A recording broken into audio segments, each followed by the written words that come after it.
thing that I really appreciate about Tank is he's a dog. That kind of that what he just said. You can put them earmuffs up and go at it. He kind of will assess you as well, and whatever he needs to do, he'll do it. Jake Paul has broken his silence after new sparring and training footage of Gervonta "Tank" Davis went viral across social media.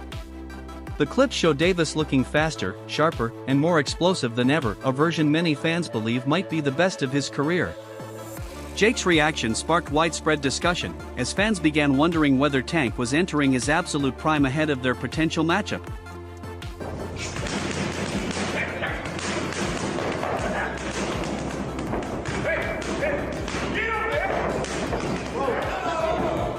Davis has built his reputation in the lighter weight divisions, typically fighting between 133 and 135 pounds and never officially exceeding 140. Jake Paul, however, is a natural cruiserweight, competing around 200 pounds, a staggering difference of multiple divisions. That gap changes everything. Heavier fighters tend to have more power, better punch resistance, and greater physical leverage. When such a size difference exists, the question becomes not just about skill, but about who can take hits and still stay effective. Something else that's unfortunate is the idea that Jake Paul might actually fight Gervonta "Tank" Davis. This can't be real. When it came up a couple of months ago, I was like, you know what? I'm not even gonna cover this because there's no way they're really gonna do it, because it makes no sense. Why would you do that for him? Outside of it, like, okay, you can look at it like an exhibition, which it will be, and we'll take a look at some of the rule set for it. But Gervonta Davis is one of, if not the best, biggest names at 135 pounds, and is an active, in his prime fighter. I don't want to hear the similar to Floyd and Logan thing, because at that point, Floyd was retired. Floyd had done all he needed to do in the sport. Tank is still in his prime, still has multiple high-level opponents that he needs to fight. And you can say, oh, you know, the Jake would be a one-off. Side quest. That's fine, but that just tells me that Tank doesn't care about being a high-level champion in the sport anymore. Carmel Moughton reflected on an early sparring session with Davis when they were teenagers. He recalled being nervous at first, only for the session to turn into a high-level chess match. Davis didn't try to overpower him. Instead, it became a test of speed, angles, and timing. Moughton described Tank as incredibly strong but also intelligent, a fighter who preferred strategy over brute force. He said the experience taught him a lot about patience and precision, calling it one of the most valuable moments of his early boxing journey. What was it like when you sparred him? I know you sparred Tank early on. Yeah. What was that experience like? Like, replay that experience for me, like you coming out of it. What was your thought? Yeah, I was nervous at first. I think I was 15 at the time we sparred, so he wasn't really like trying to knock me out or nothing like that, but we was going like, he was using the speed on me.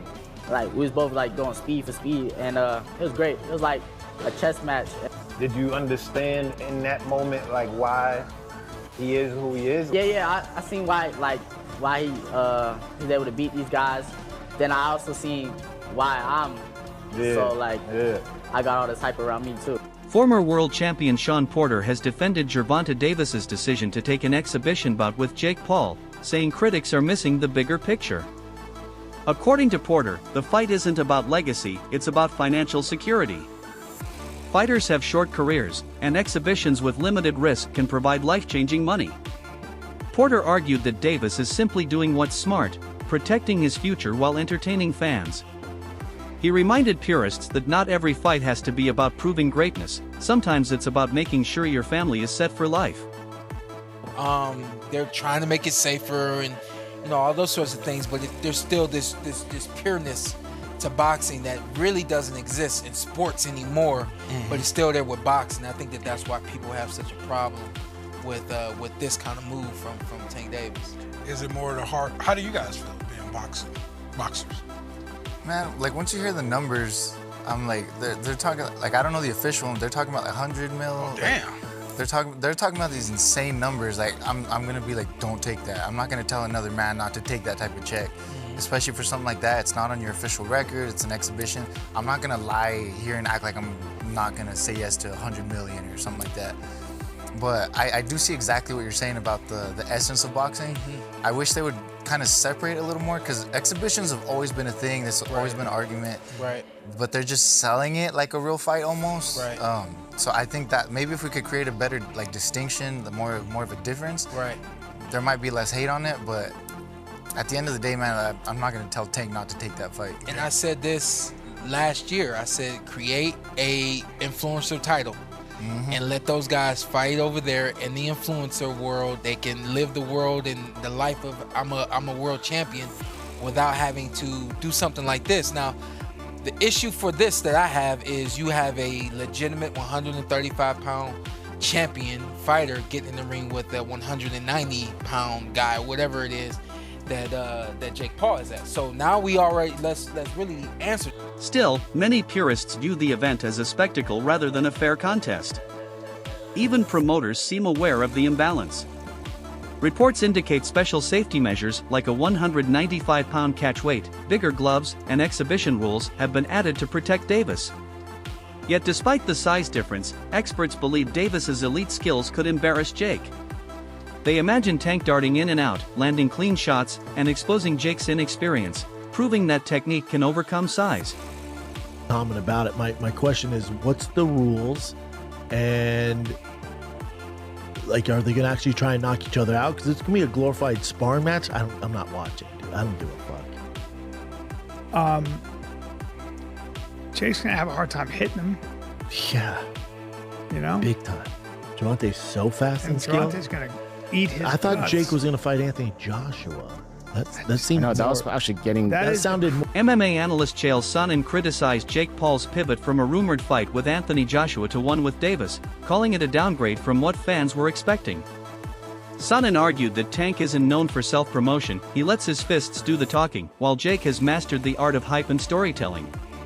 In Sonnen's opinion, the fight's appeal depends almost entirely on Paul's ability to sell it, not on the competitive intrigue. He acknowledged Davis's skill but said without Jake's promotional engine, this event wouldn't attract the same level of global attention. It is the exact opposite of Anthony Joshua versus Jake Paul for 2. So the fight that was being dangled and rumored in front of us, the exact opposite has happened. The opposite of fighting Anthony Joshua is not fighting nobody. The opposite of fighting Anthony Joshua is fighting Tank Davis. Okay. So, there's one big glaring issue for me. It's just your partner being Tank Davis. Tank is not the guy that knows how to sell a fight. Tank cannot sell a fight in his own division. It could be a title fight, a contenders fight, a main event fight. He could be the favorite, he could be the underdog. Tank doesn't know how to bring that information to you guys in a way that is compelling. And Tank is already blinking in this situation. You have one guy who is argued amongst the pound for pound current greats in boxing. You have another guy that has suggested he should not even be allowed to box, that he should have to call it something different. He should not be licensed. He should not be ranked in the top 14. He should never be selected for a world title. Okay. Now, Tank has one job to do, which is to let anybody know that's listening that it doesn't make any difference, that boxing is a real sport. Interestingly, Davis's attitude toward Jake Paul has evolved over time. Initially, he dismissed Jake as a YouTube clown with no real place in boxing. But after seeing Jake's growing discipline and improvement in the ring, Tank has softened his stance. He's acknowledged Jake's work ethic, toughness, and determination, admitting that Paul's influence and reach make him an appealing opponent. While Davis still views him as far from elite, he now recognizes that a fight with Jake could bring massive exposure and opportunity. What about Jake? What do you think of Jake? Clown. He's a clown. I know that Jake can't fight. He can't fight. So would you look at it as a joke if your team was like, yo, we want you to fight Jake Paul? Would you be like, yeah, I laugh at him. You want me to fight him? At first, I didn't like how Jake Paul was coming because of how he was making it look. But now that I see that, I feel as though he's still a clown because that's his personality. I'm starting to respect it because he's not doing it like for the hype. He was really like trying to be a boxer. I think that he's decent. Yeah. Like he's good. I mean, he's not good, but he's going that way. Is he better than you thought he'd be? Yeah.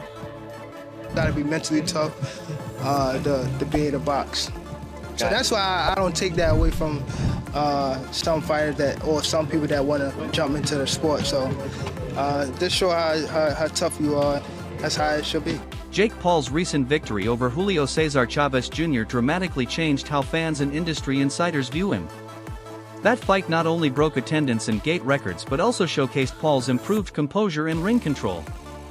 Big names like Oscar de la Hoya and Manny Pacquiao have even praised his dedication, suggesting that Jake may be evolving into a legitimate contender. The win forced skeptics to take him more seriously, marking a turning point in his credibility as a professional boxer. Alvarez fought Julio Cesar Chavez Jr. We promoted that fight many years ago.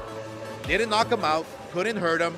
So imagine if Jake Paul can hurt or even wobble Chavez Jr. It's something that Canelo didn't do or couldn't do. So Jake Paul, Julio Cesar Chavez Jr., it's a real fight. Look, people keep talking about Jake Paul, well, he's not a real fighter, this and that. Well, he's fighting a real fighter now in Julio Cesar Chavez Jr. It's going to be a good test for both guys. Obviously, Jake Paul, he's a masterclass promoter in what he does. He's been doing some great things. I mean, Mike Tyson, 60 million people. Fighting Julio Cesar Chavez Jr., who, when he trains, when he gets in shape, when he's focused, he will be dangerous for anybody. Look, Canelo Alvarez fought Julio Cesar Chavez Jr. We promoted that fight many years ago. Didn't knock him out, couldn't hurt him. So imagine if Jake Paul can hurt or even wobble Chavez Jr. It's something that Canelo didn't do or couldn't do. So there's a lot of stories to come out from this. A lot of great stories for Jake Paul. So I just feel honored and proud that we can team up with MVP Promotions, with Jake Paul, and we can make Zurdo Ramirez with Torticos the mandatory. That's going to be a bloodbath in itself. So we're excited. Following his win over Andre August, Jake Paul officially declared that he's entering Chapter 2 of his boxing career. He announced plans to focus exclusively on real professional fighters rather than crossover opponents from MMA or entertainment. In interviews, Paul promised to take on tougher challenges, saying he wants to earn respect the hard way through skill and perseverance. His goal now is to prove that he belongs among legitimate boxers, not just internet celebrities. So everybody's been calling you out, Daniel Dubois, Ryan Garcia, all these people. Who's the most enticing to you? Oh no, like, I want to fight them all, to be honest. I just need the time. So I probably will literally fight all of them. So they're all enticing to me. However, regulatory issues quickly emerged. The Georgia State Athletic Commission reportedly refused to sanction the Davis vs. Paul fight due to the drastic weight difference. As a result, Paul's team withdrew their permit request and moved the event to Miami. The relocation revealed how tricky it is to organize major crossover fights, where entertainment and safety often clash. For Davis, the rejection added another layer of skepticism. For Paul, it became yet another headline in his ongoing saga of controversy and promotion. No way in hell this fight was ever gonna happen. And the fact that y'all believed it, I don't know, you're stupid. So Rick Thompson, chairman of the Georgia Athletic Commission, told USA Today Sports that Paul's promotion company withdrew its request for permits and a rule waiver, citing the 65-pound weight difference between the fighters. The Rick Thompson guy straight up said they've been promoting something they should not have been. Come on guys, like, use your brains. Y'all boxing fans, you understand this. This fight was never gonna happen. This is the article from USA Today. It says the status of the proposed fight between Jake Paul and Gervonta Davis under scrutiny because of the weight discrepancy between the two fighters. Rick Thompson is coming out and saying this stuff because he said he believes it's in the public's best interest to know that they've been promoting something they should not have been. Communications director for the Office of the Secretary of State told USA Today Sports the event will not be happening. But funny enough, tickets are still available. You could still purchase them online, and the fight is still listed on the State Farm. Critics continue to argue that Jake Paul's rise has relied on exploiting older or inactive fighters rather than earning his way up the traditional ranks. They say this approach disrespects boxing's heritage, pulling retired legends like Mike Tyson back into the ring for spectacle-driven paydays. While these events attract attention and profits, they also raise real concerns about fighter safety and the dilution of boxing's competitive integrity. Out there taking on Mike Tyson that's pushing 60 years old, for crying out loud, but at the same time pretending to be like this badass motherfucker, sending me DMs talking. He offered me a contract a long time ago, and I was like, what are you doing? I'm a retired fighter and I've got one eye. Why would I want to fight you? I wouldn't lower myself to doing that. I know a lot of people do that. They do lower themselves, if you want to say that, because of the payday, because Jake Paul is a big name. He is a social media sensation. He's a YouTube star. And now, of course, in the world of boxing, he's one of boxing's biggest stars because he puts on these spectacles like Paul versus Tyson, like Nate Diaz, because these are the fighters, these are the names that attract the eyes. Jake Paul is the B-side to almost every single one of his fights. When he fought Nate Diaz, people were tuning in for Nate Diaz. His last fight against Cesar Chavez Jr., apparently no one watched that fight. Apparently the pay-per-views were ridiculously low. So this one's going back to Netflix on November 14th, and it's an exhibition bout. Of course, it's an exhibition bout because no athletic commission in their right mind will sanction this fight. There's just no way you can make this a legitimate fight because of the size advantage. Typically, this would be very, very dangerous and someone could get really hurt. If Jake Paul was to swing as hard as he could and connect and wobble him and hit him many, many times and not knock him out, with the bigger gloves and the concussion possibilities and the brain rattling around inside the head, and Jake Paul just teeing off at him as hard as he could, it's dangerous. That's why fights like this can't get sanctioned. That's why this is a exhibition bout and not a real matchup. Now listen, they're both going to get paid tremendously. They're going to make a ton of money, and a lot of people are going to tune in and watch it on Netflix. Fair play. Ultimately, the Gervonta Davis vs. Jake Paul saga captures the modern state of boxing, a sport caught between pure athleticism and show business. To some, it's a mismatched circus act. To others, it's an innovative business move that benefits both fighters financially and publicly. Whether seen as a farce or a breakthrough, this matchup reveals the shifting priorities of boxing's new era, where audience engagement, social influence, and spectacle can rival skill and legacy. Optically, visually, seeing that go viral, and I mean go viral, and Jake Paul will never hear the end of it. Help you up. We're gonna see about it. Help you up. We're gonna see. Because Gervonta Tank Davis is not only a real boxer, he's a real boy. He's 5'5". He's a light. Skills pay the bills. Let him knock out Jake Paul, give him bandy legs, or knock him down. Gervonta Tank Davis, that moment will go viral, and he will be a far bigger, well-known boxer than he is today, and he will also be a hero. And that's the Black Dude Show. That you guys don't want to admit it. Don't bull jive. What do you think? Is the Davis vs. Paul fight a smart business move or a lopsided mismatch? Drop your thoughts in the comments and join the debate, because one way or another, this showdown is redefining what boxing means in the modern world.